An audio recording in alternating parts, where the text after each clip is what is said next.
Egunon guztioi. Egunon. Veo que estamos despiertas ya para esta hora, cosa que me alegra. Ze goiz zoragarria daukagu aurretik. Egunon guztioi, orain bai bertaratu zaretenoi, bai streaming bidez jarraitzen gaituzuenoi ere. Plazerra da Emakunde kantolatutako berdintasuna, zientzia eta teknologia, biltzar honen bigarren egunari hasiera ematea. Paradigma aldaketa burutze honetan, atzokoa egun bizia izan zela esan genezake. Biltzar honen beharra baieztatu dugu, eta hori gauza ona da, azkenean zerbaitegatik antolatu delako, eta ikusten ari gara zuen ekarpenak benetan garrantzitsuak direla aurrera pausoak ematen jarraitzeko. Gai asko landu genituen, pilo bat, genero perspektiba ardatz hartuta eta beti ere teknologia eta zientzia hizpide. Baina praktikara ere eraman genituen hausnarketak, ze hausnartzea gauza ona da, teorizatzea, baina praktikotasunik gabe, ezin dugu benetan jakin, funtzionatu dezakeen edo ez. Berdintasunaren giharra landu zenutela eta entrenatu zenutela esan genezake. En los talleres de ayer, María Martín Barranco, escritora y divulgadora especialista en género e igualdad, trabajó la detección de las discriminaciones a través de los elementos lingüísticos, la subordinación, la invisibilización a través de la lengua. ¿Cómo ordenamos realmente las palabras? ¿En qué contexto comunicativo utilizamos según qué? Porque al fin y al cabo nada es neutro. Entrenasteis la mirada en la detección de esos peligros y ahora podéis elegir libremente qué, cómo queréis hablar y cómo os queréis dirigir.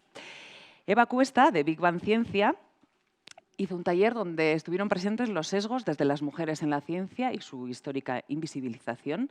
También se habló de las mujeres en la comunicación. Se saltó a la palestra. Porque es importante, también tenemos que estar en escena, tenemos que estar en lo público. Esto significa que salimos de ese lugar donde de alguna manera hemos estado históricamente relegadas, en lo privado, y tenemos también que saber cómo movernos en este espacio. En el taller de María López Belloso, de la Universidad de Deusto, se conceptualizaron las resistencias, tanto de forma práctica como teórica. Es decir, el análisis de las resistencias en el feminismo institucional.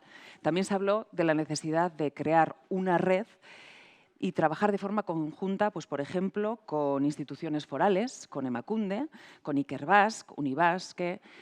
Es decir, hay oportunidades, pero también tenemos de alguna manera que ir tejiendo esas redes. Bárbara Biglia y Alejandra Araiza, de la Universidad de Rovira y Virgili, hablaron de las violencias en las universidades. Esa violencia tóxica, ese aire invisible, pero que está permanentemente ahí y que de alguna manera lo naturalizamos porque no somos capaces a veces de interpretarlo. También se definieron violencias para poder efectivamente identificarlas y poner remedio. Cómo el sistema cisgénero patriarcal marca también estas violencias de forma interseccional. ¿Y qué me queda? ¿Qué nos queda? Daros las gracias por vuestra participación, porque fue tremendamente activa. Nos han hecho llegar su alegría, todas las formadoras, porque se trata de eso, de hacer equipos, de hacer prácticas y además de vuestra apertura a la hora de compartir también vuestras propias experiencias, porque como bien sabemos, lo personal también es político. Eta eskertza guzti honen ondoren, nor hobeto gaurko egunari ongi etorria emateko, Emakunde, emakumearen euskal erakundeko zuzendaria baino, zuek guztiokin, Miren Elgarresta.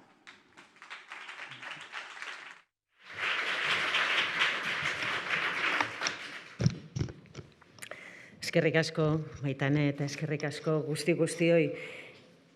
Atzoko egun aberasgarriaren ondoren, gaur nazioarteko kongresu honen bigarren egunari ekingo diogu. Eskerrik asko benetan atzoko islari eta parte hartzaile guztiei eta gaur arituko zareten guztioi ere. Berdintasunak eremu guztietan egin behar du aurrera. Eta garrantzitsua da, sektore eremu arlo ezberdinetako eragileak beraiek izatea. Alorra beste inork baino hobeto ezagutzen dutenek, berdintasunari bultzada ematea.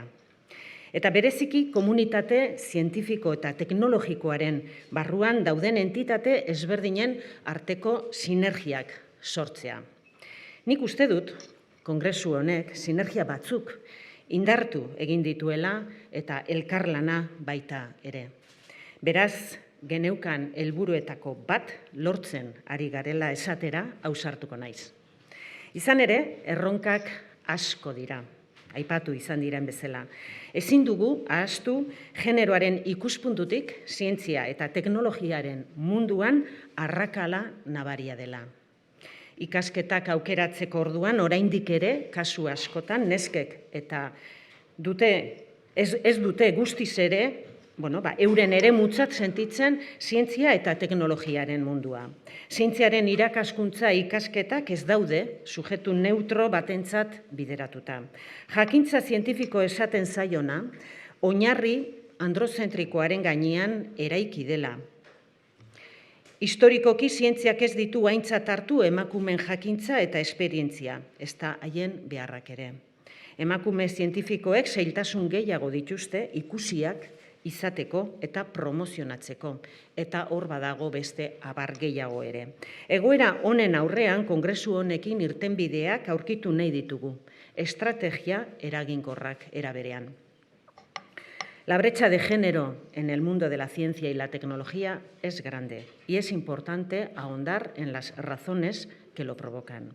Y al mismo tiempo es imprescindible centrarnos en lo positivo, no en lo negativo. Tenemos que pensar en positivo y hacia adelante, en las oportunidades, en las posibilidades que nos ofrecen la ciencia y la tecnología como instrumentos de cambio. Y ayer creo que en las exposiciones se hablaba mucho precisamente desde esta óptica. Queremos que la próxima generación sea la de la igualdad. Por eso impulsamos Berdinaldia, el Pacto de País por la igualdad y para la igualdad. Y por eso es necesario ofrecer herramientas transformadoras, especialmente en este mundo de la ciencia y de la tecnología, que es tan importante para la juventud y que está tan presente en nuestras vidas. Hoy escucharemos de nuevo, con mucha atención, todo lo que nos vayan a contar las personas expertas a las que quiero agradecer desde esta posición nuestra generosidad y vuestra generosidad por compartir vuestro conocimiento en esta materia. Eta horri guztiagatik eta eskerrik asko guztioi, espero dut nik gaurko eguna ere aberasgarria izatea guztiontzat. Mila esker.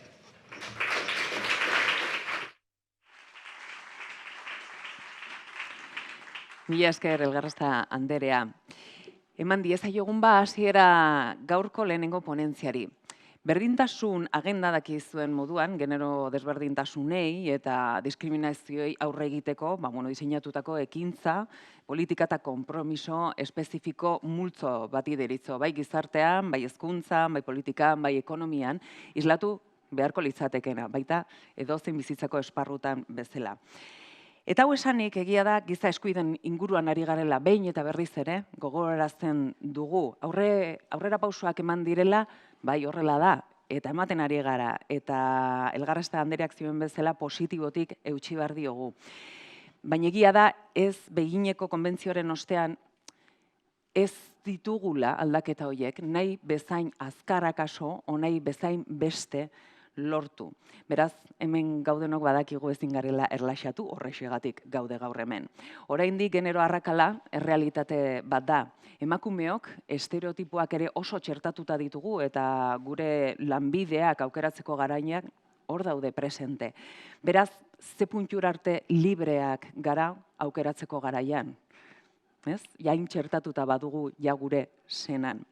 Teknologia eta zientzia enpresa eta erakunde askok inklusiboak ez diren edo emakumeak behar bezala onartzen ez dituzte antolakuntza kulturak dituzte. Ingurune inklusiborik gabe eta errespeturik gabeko ingurunerik gabe, talentua erakartzea eta txikitzea ez da posible. Emakume lidergo gehiago behar dugu, hori garbi dago, bai teknologian, bai zientzian, bai alor guztietan. Baina hau ez da posible izango, segurtasun ekonomikoa ez badago, lan baldintza duinak ez baditugu, segurtasun fisikoa, jazarpen gabeko barkatu, nola egingo duzu? Jazarpen gabeko guneak babestu behar ditugu, eta osasun mentala ahaztu gabe. Indarkeria simbolikoa, nun nahi dago indarkeria guztiak zeharkatzen gaituzte. Eta beharrezkoa da baita gure denbora babestea. inork ez dugu hitz egiten gure denbora besteaz, behar dugu, gurea baita, ez bakarrik besteentzako sortua. Horrek suposatzen du familia, lan kontziliazioa benetakoa izan behar dela, eta ez papererrea. Eta gurera ekarriz, teknologia digitaletarako sarbidea, bai, orduan eta gehiago dugu, baina sarbidea bakarrik ez dugu nahi, sortu egin nahi dugu, eta horregatik aintzatespena jaso ere. Honen inguruan eta gehiago hitz egingo digu, datorren gonbidatuak. The following framework paper is entitled Science and Technology in the Equality Agenda. We have with us Hélène Molinier, Senior Advisor on Digital Cooperation for Gender Equality and thematic manager of the Action Coalition on Innovation and Technology at UN Women. We look forward to hearing from you on the subject. I will give you the floor.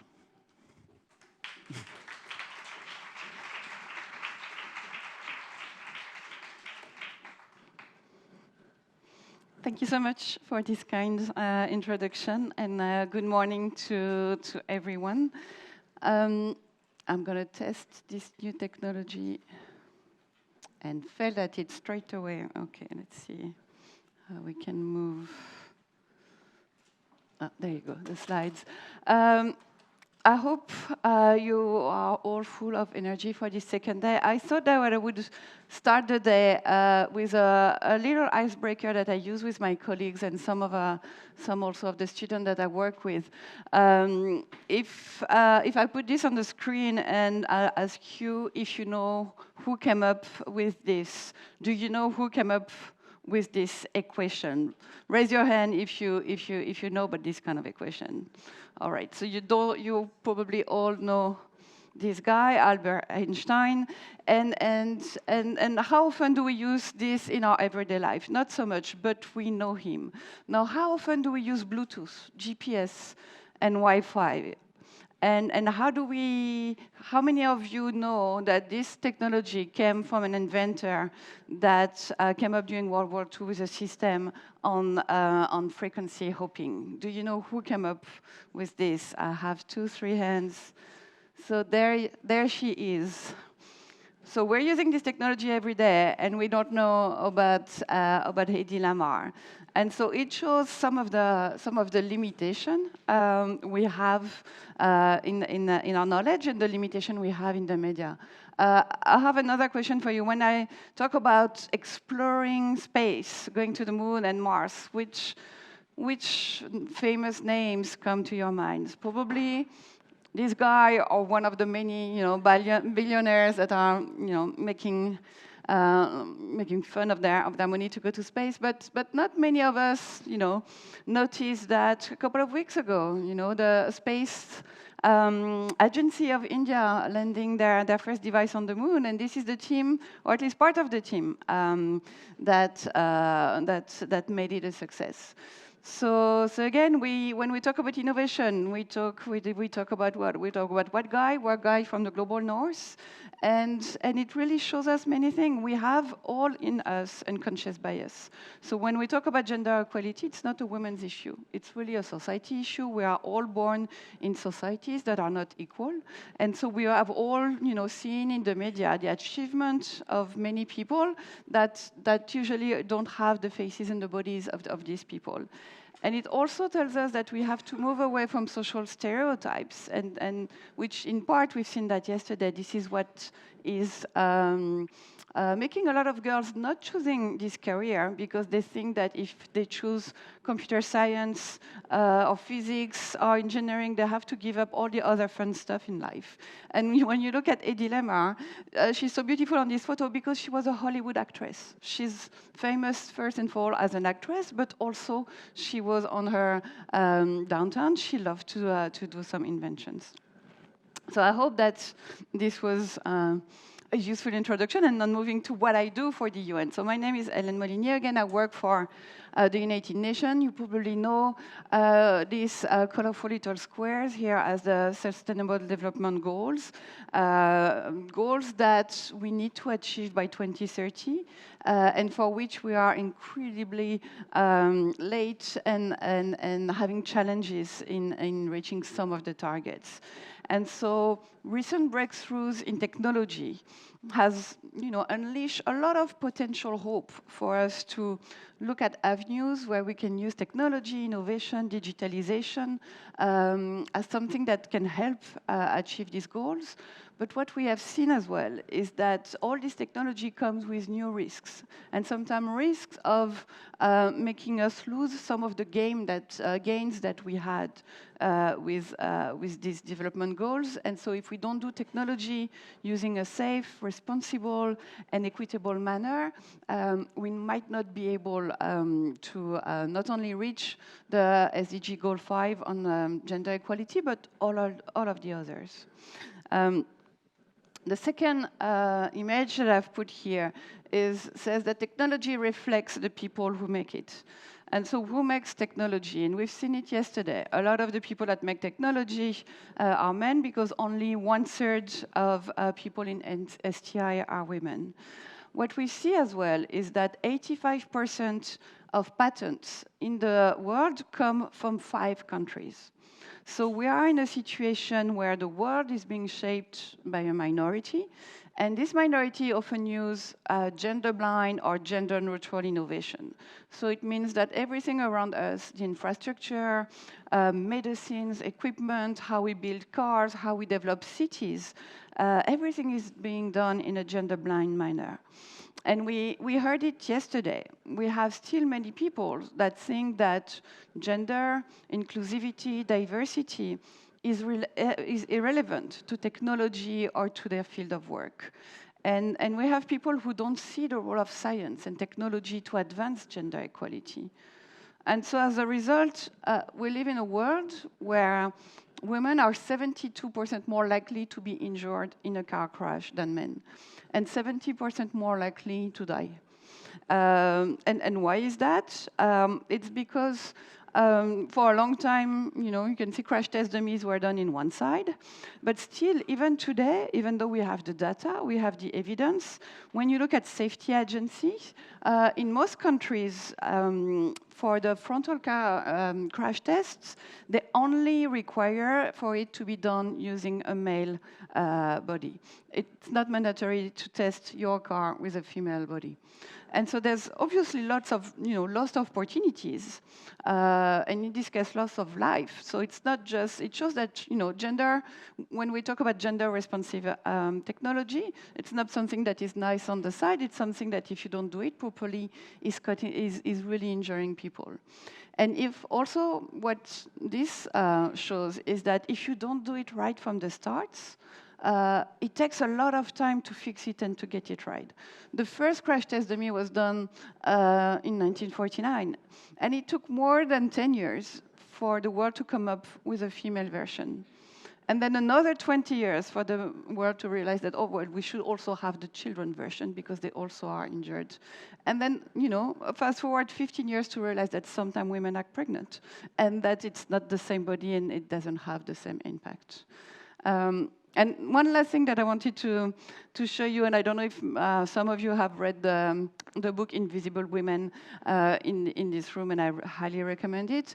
If you look at the female body, you see that it's what we often see when we're trying to do gender-responsive technology, is that the female body is just a smaller man, sometimes a smaller man with breasts. But you can see that here we need to look at different body types, different strengths of bones, of different features. And this is important if we want to get technology right. And this has a big impact because we have the data for the analog world and this kind of example.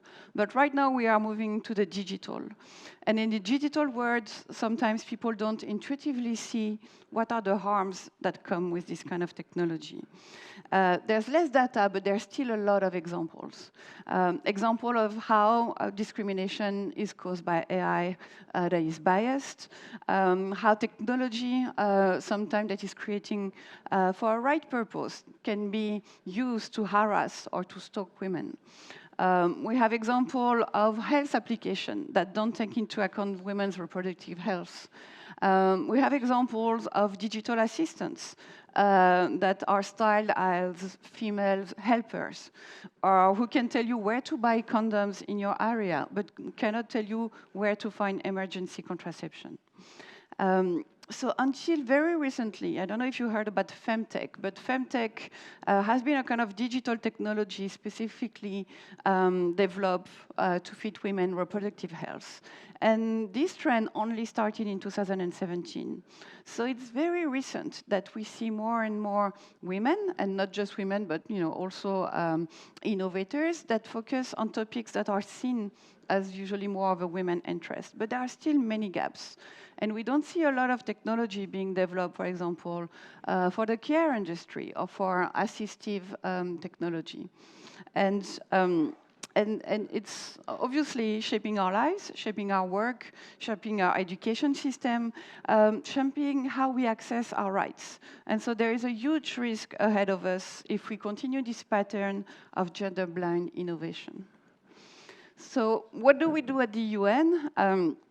On this topic, as mentioned in the introduction, 25 years ago, more than 25 years ago now, we had the 4th World Conference on Women that was organized in Beijing that came up with a very important document called the Beijing Platform for Action that has 12 pillars on what we need to do to achieve gender equality.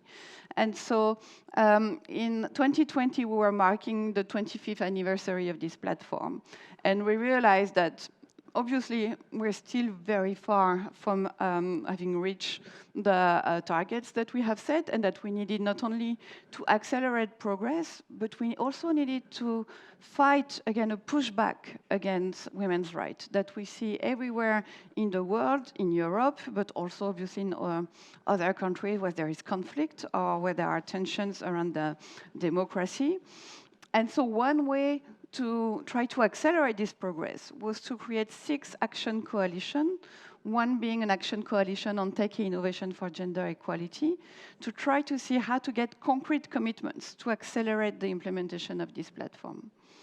And this is being done using a multi-stakeholder model and trying to really, bring change, especially in Beijing. Technology, digital was not front and central because everything has changed in 20 years. So this coalition is trying to really come up with a blueprint about what are the key areas where we need to improve. And they have identified 4 areas. One is access to technology. One is ecosystem and innovation. How do we make more inclusive innovation ecosystem? One is looking at design, and another one is looking at safety. So I'll get into it in the rest of the presentation. But before I do so, I also want to mention some of you know about the Commission on the Status of Women, CSW. It's a meeting that is taking place every year in New York to advance global framework on gender equality. And this year, it was on technology innovation. And you can see the number, CSW 67. It was the first time that they look at technology innovation. So it was a landmark. It was very important. We had many experts coming together, producing papers. And so I've listed some of them. Some of the very interesting documentation that we came up with, and that include recommendations and also critical analysis of several aspects. This analysis helped us come up with interesting misconceptions, some of them that we have heard already since yesterday. And I'm trying to, move to the next slide. There we go. And I wanted to share with you before diving into the 4 priority topics I've mentioned. These misconceptions are very important because they influence how we do programming, how we do research, how we do our policy work. And the first one is that we have this misconception that the use of digital tools and services increases with universal internet access. So in other words, what we think is that there is an assumption that once connectivity reaches a territory, everyone benefits equally. But all the data shows that it's not the case. For example, if you look at the least developed countries, right now in the least developed countries, the broadband coverage is 75% of the population. but only 25% are online. So there's a huge gap. And out of these 25% that are online, 52% are men, because they are more likely than women to be online and using digital services. So what it shows is that improvement in infrastructure is not everything. That you need to look at many more factors if you want people to have equal access and meaningful access. And these factors are many: are affordability, literacy, digital skills, privacy, safety. Is there relevant content in the right language?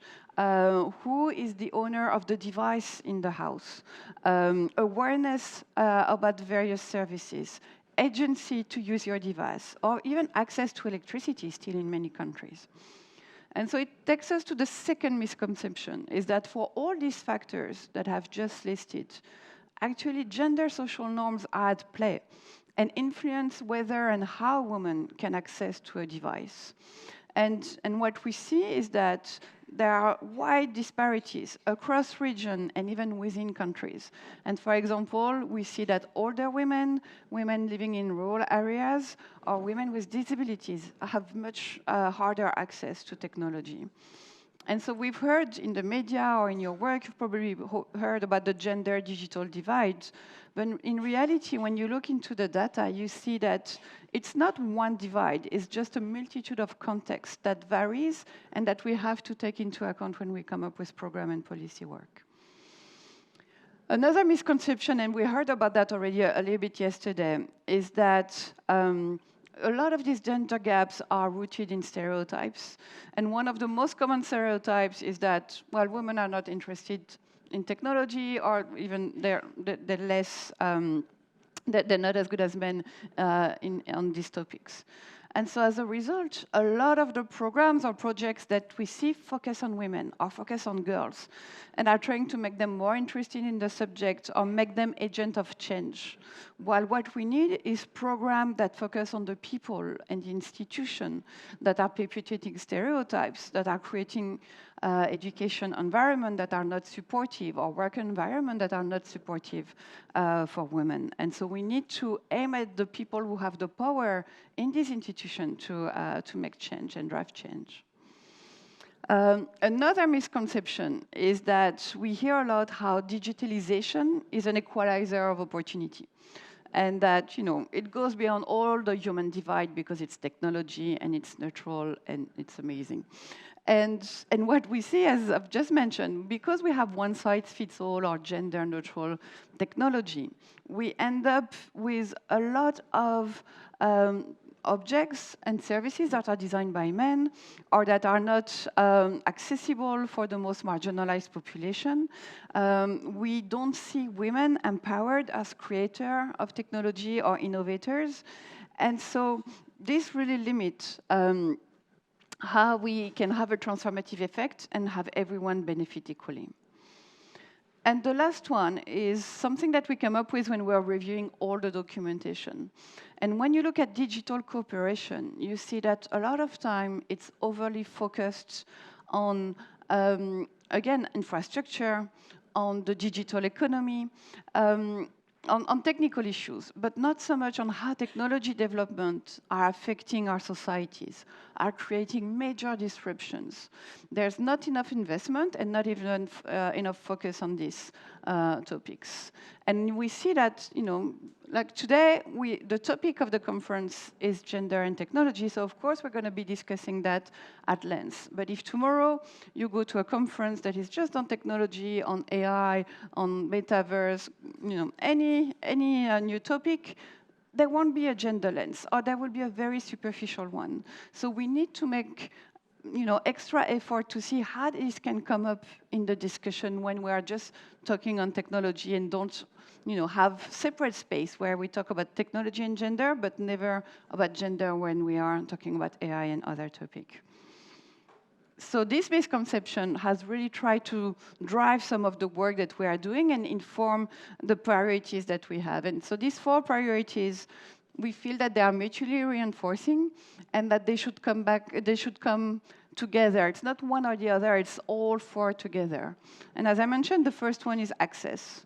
So we have 2.6 billion of people that are not connecting to the internet, and we need to really make an extra effort to connect them soon. But we have also to take into account that the ones that are connected, or as I mentioned, where there is coverage, there's still not meaningful access for all. In least developed countries, only 90% of women are online.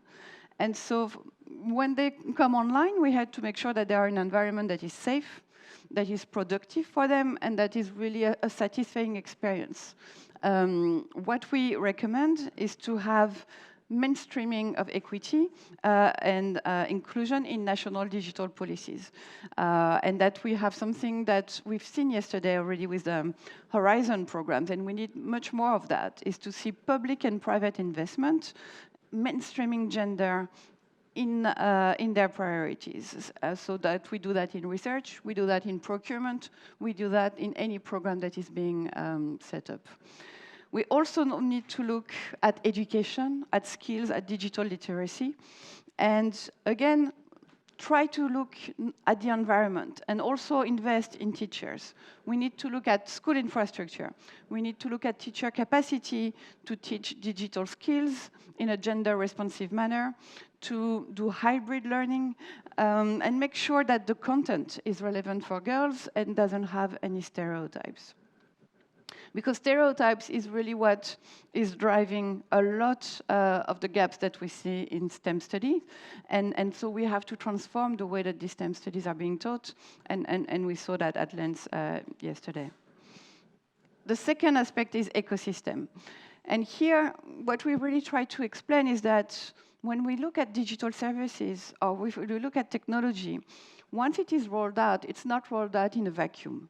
We need building blocks so that there's coordination across many policy domains.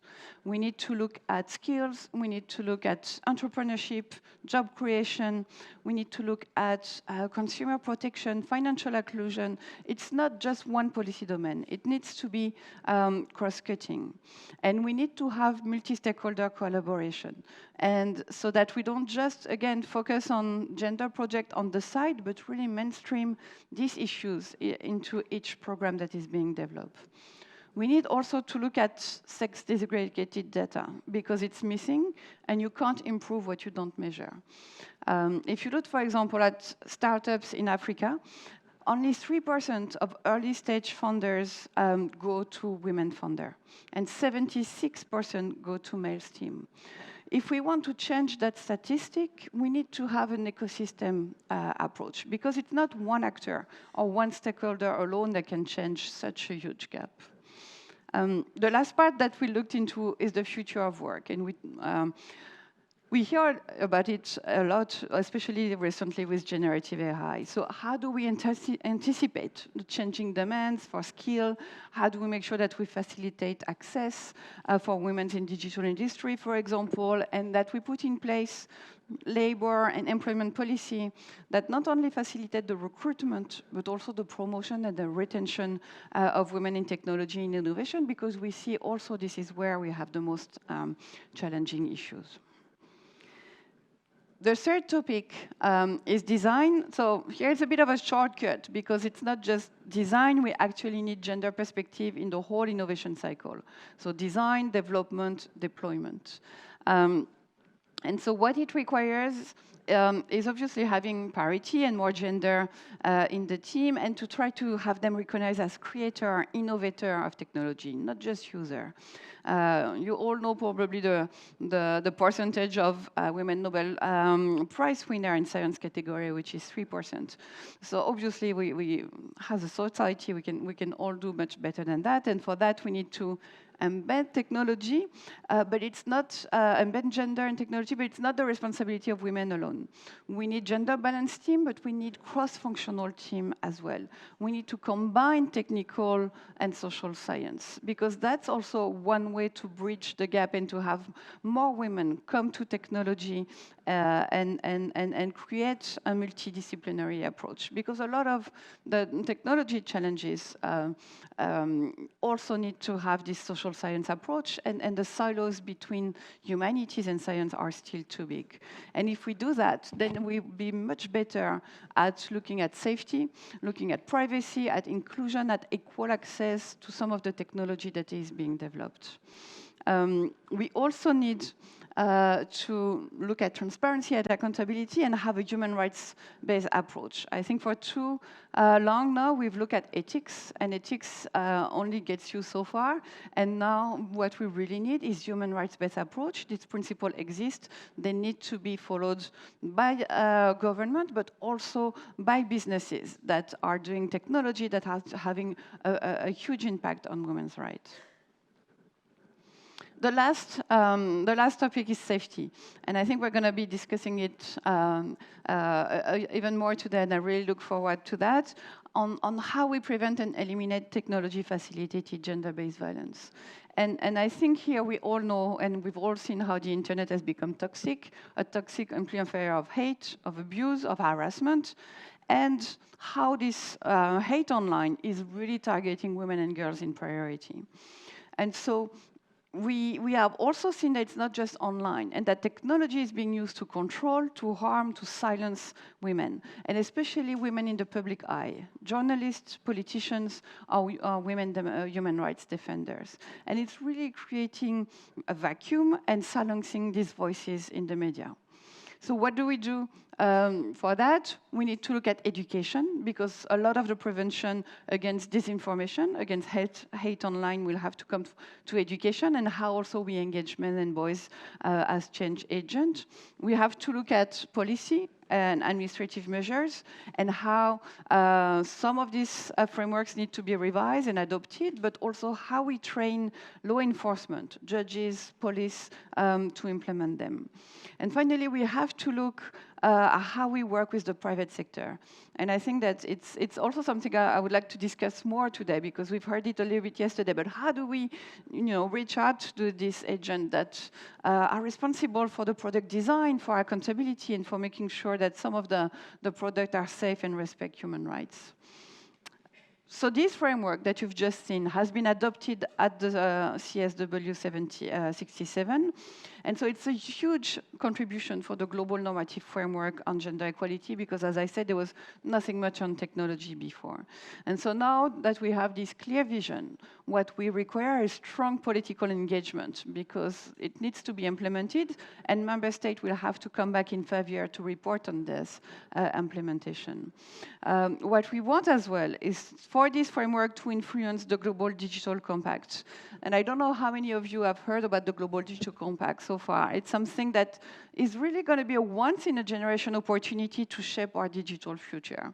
It's something that was launched by the UN Secretary General 2 years ago as part of his common agenda. And so he wants this compact to come up with an outline of shared principle on how we build an open, a free, and a secure digital future.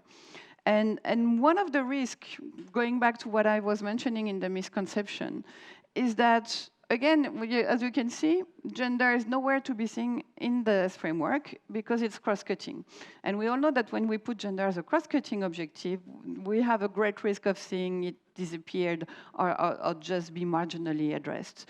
And so what we really want, and what we're working together with a couple of member states, is trying to see how we can call for gender to really be mainstream and integrated into this compact. We had 10 countries calling for that at the last General Assembly, and the call is still open for any country who wants to join this effort and bring their voice. Because what we want is this compact, not just to talk about universal connectivity, but also talk about the fact that when people are connected, well, actually, digital inequality is amplified, because this is what we see right now. More and more people come online every year, but the gender gap continues to grow. So this is something that needs to be front and center of this work. What we also want is for them to come with a position on regulation. because we cannot treat innovation and protection as two separate things. And what we hear a lot recently is that, oh, well, if you regulate AI, for example, or if you regulate new technology, well, then we're not going to be able to innovate anymore. And so we really need to look at how we can make sure that regulation creates clarity. It doesn't impede innovation. Safeguard, make technology safer, actually help to have innovation that promotes human rights instead of creating new risks for women. So this call for something that we've heard a lot for the last 2 days, a paradigm shift. And so to have this shift, we need to reshape our ecosystem. At the CSW, the UN Secretary General said that we cannot let the Silicon Valleys of our world become Death Valleys of women's rights. And I think it's a very strong statement, because it really called for shared responsibility, for aligned effort among all stakeholders. And this is what I really like about this conference here, is that it's a whole of society approach. It's government, it's regional and local authorities, it's research centers, civil society, it's private sector together. And so if we don't have at the core the government political engagement to generate, explicit, strong, sustained commitment, then we don't have all these actors, I think, coming together and starting this change. Because if we wait for self-regulation, if we wait for ethics principle, we see where it takes us. We have companies that are ignoring or underinvesting in areas that are critical for a lot of us, and for children, for girls, for women, and for the safety of people online. So I'll end my presentation with one final example, and I want to bring us back on generative AI. We know that, for example, if you take Instagram, it took years to get 100 million of users. For ChatGPT, it took 2 months to have 100 million of users. So we're in a world where we're releasing technology at a pace that is exponential. And we don't know what is going to be the impact. But what we know, what we've learned, is that from social platform and from other digital technology that we have developed, is that if you are not very careful on how these technology is accessed, is designed, is regulated, is managed, then you are at risk to have bias, to have harm, and not to be able to control it. And again, we will miss a unique opportunity to reduce inequalities. I don't know if you've heard about a Bloomberg investigation made recently. It's a very good article. You should Google it online. And so it really shows the challenges ahead of us with AI, and how AI is actually taking racial and gender disparities to the extreme, and to a scale that is worse than the real world. And so they did an analysis of 5,000 images of people and tried to prompt the system to create a representation of typical worker in some higher-paying occupation and some low-paying occupation. And so what you see is that obviously women are underrepresented in the high-paying occupation, but in the low-paying occupation they are overrepresenting. So this matches nothing like the real world and the data we have. If you take judges, only 3% of the image that were generated were female. While if you take the US, 34% of judges are women. If you take Europe, it's 50%. But if you ask AI, this is what you come up with. Not only an overrepresentation, but also of gender, but also it has the same effect when you look at race, and you see some race and ethnic patterns that are much more put forward for low-paying occupation and for high-paying occupation, and so it shows the multiplier effect that we have with technology, and it has a big impact because by 2025, which is really 2 years tomorrow, more than 30% of the marketing content will be created by AI. some estimate says that the internet in 2026 will be 90% of online content will be generated by AI. So it means that we are going to be using databases that are biased to create knowledge that is even worse than the one we have right now, and the one we have right now is not progress already. So not only we will not make progress, but we're going to go back and lose some hard-won progress in the fight of gender equality. So I'll end now. I thank you so much for your attention. I obviously invite you to join Gender Equality, to join the Action Coalition. Spain and so many Spanish entities have been and are active commitment maker to the coalition. So we're so glad to be here today. And so we really want to continue this collaboration and work together for a more feminist digital future. So thank you.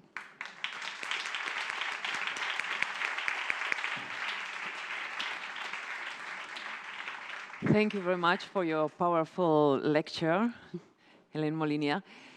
Let's start. We have a few minutes. Let's start with the Q&A. Do we have any question among the audience? No? I'm going to, oh yes, one. Wait a minute, please. They are going to approach the microphone. Thank you. Is that working? Yeah. That was fascinating. I've got so much that I want to talk to you about, but I thought I'd raise one point, because you talked about the relationship between privacy, security, and safety. And one of the things that I've become aware of is that when women leave abusive relationships, the point of separation is the most dangerous point to their lives and the lives of their children. And while they can physically remove themselves from places very easily, often when they've been in controlling relationships, all the accounts, the phones, Spotify, everything is owned and managed by their ex-partner. So while they can physically remove themselves, they can still be monitored and tracked and their behaviour viewed. How can we begin to challenge that so it's easier for women to dissolve that connection so they can be truly separated? Well, thank you, and it's a huge problem, and it's one that is not easily solvable, because it requires several things. Because it requires action from the company, because if you want to change a password or change who is paying for services, you have to actually go through customer service.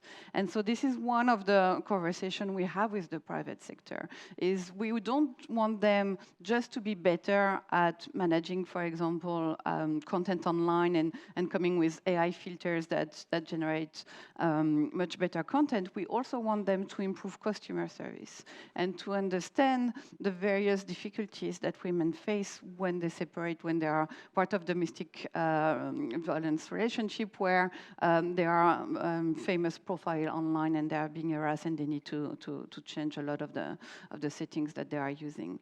And there's no one solution. I think something that we need to do is to really be proactive in sharing this information with women, so that you know that you need to change your passwords, that you need to change some of your accounts, that you need to know that if you have Siri in your house, a lot of these women, sometimes the husband leaves the house but still has control to Siri and can still listen in to conversation happening in the house.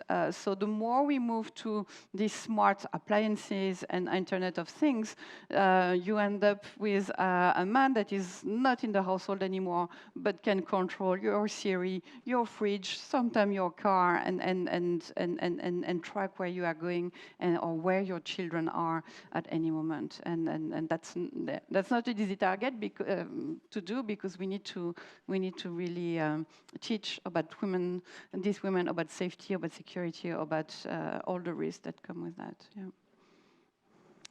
Thank you. Another question? Maybe we have time for another one. I will have the pleasure to ask myself. The 4 aspects or categories of gender in technology and innovation: access, ecosystem, design, and security. Which of these features is most evolved in terms of having a gender perspective implemented? And which one is the least? I'll start with the list. I think the list, as I've shown, is definitely design. I think there's a lot that needs to be done. The presentation from Londa yesterday was really important, because it showed all the efforts that they make to really document it and come up with concrete examples on how you can bring a gender lens to almost any type of research that you do. And this is still something that, again, that is being seen as something nice on the side, or something that that you do if you have time, or something that you do because you have a woman on the team and it's our special interest, and not as something that is fundamental, really fundamental part of the research. And that's why what Horizon program has done is so important, because it really mainstream and tell everyone that, you know, this is core of what you should be doing, both in terms of how you do the research, but also the team dynamics and how you involve women in what you do. I think for the most evolved, I would say it's between access. Obviously, for technology-facilitated violence, it's something that is really coming up strongly. So just a couple of years ago, I would have told you, like, there's nothing much happening. But I think since COVID and the fact that we've seen that it was almost the silent pandemic of online violence, and all these people having to shift online and realizing that all these women that shifted to have access to services online were actually harassed or abused or had a lot of issues with while they were obliged to be online to have their work or to have access to education. So this has come up much more. So that's something where we see a growing interest, we see more data, more research, but we don't see a lot of avenues for remedy, unfortunately. But I think we'll discuss that. Yeah, we will speak about it in the next roundtable, yes. or the other one, yes. We will be speaking about that as well. Thank you very much. Merci beaucoup, Madame Molinière. Merci. Txalo beroat, mesedez.